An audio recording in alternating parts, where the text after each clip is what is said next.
I went into service in 1976 in the delayed enlistment program when there was no draft. I went in the United States Coast Guard, and I thank the military for the time that I spent there.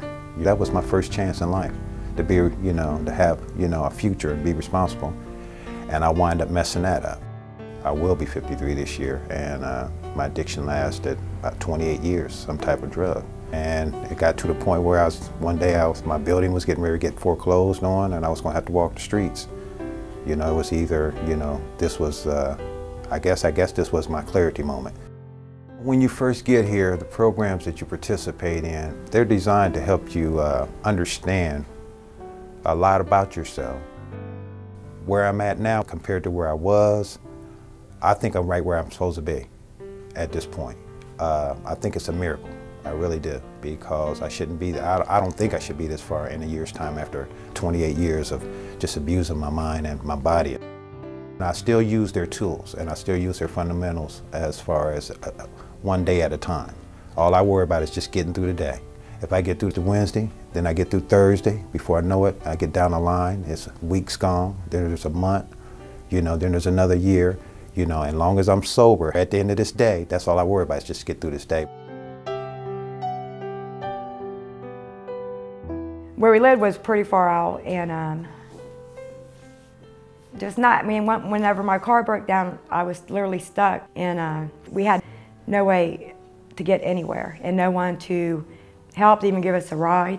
And I missed a couple appointments, which led me to lose my benefits, which led me to where I could not pay my rent. That's what led me up to be homeless, and to where I had to separate from my kids, which was one of the hardest things I ever done. My kids were always on my mind, and that hurt me worse than anything. Just wondering what they were doing, and just knowing that, I wasn't there with them or for them. Was the worst feeling that you could ever feel. When we got separated, I was sad when she called you, and I told her that I wanted her to come, that I wanted to see her. And then when we got back together, I was happy. I feel like that we were all reunited back with my brothers and my mom. It just felt good. As you get older, you start to realize that not everybody in the world is as nice as they seem, and that they care less and less for other people out there. But you also start to realize that there's still people out there who's willing to help you, and they ain't gonna judge you or anything. Them giving us a place to go that we can all be a family. It's a wonderful feeling to be able to, if I'm out job hunting or they're in school, to come home and actually have a place to come home to. When I'm at the after-school program, it's good there. It's real beneficial to whoever goes there and to me, because they help you with your homework if you need help. There's people down there that I haven't talked to, so there's still more people to socialize with. I play chess down there sometimes, I play games, and sometimes I read books. Some things you take for granted that you think it's always going to be there, and it's not. So this makes me feel very thankful for what I do have. I'm very thankful that they were here.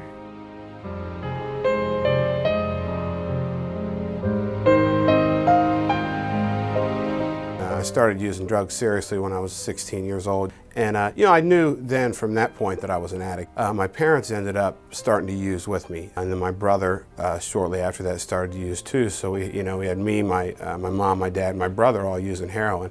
I woke up every morning just, with no hope, nothing to, just miserable.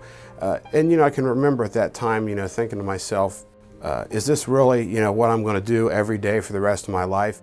Being a part of Volunteers of America has for me been a real good experience. Just during this, I've been here 2 months, and during that 2 months, I've found more hope and more optimism here than I've had in a long time.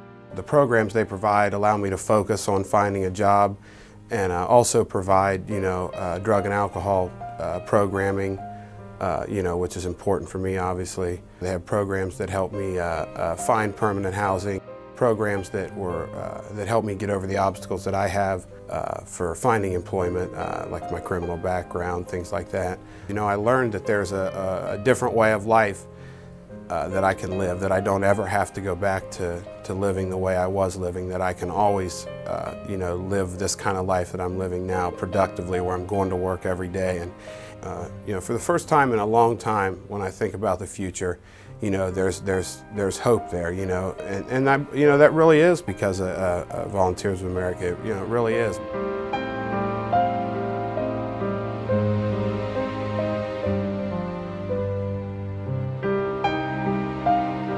I am a face of hope. I am a face of hope. We are the faces of hope.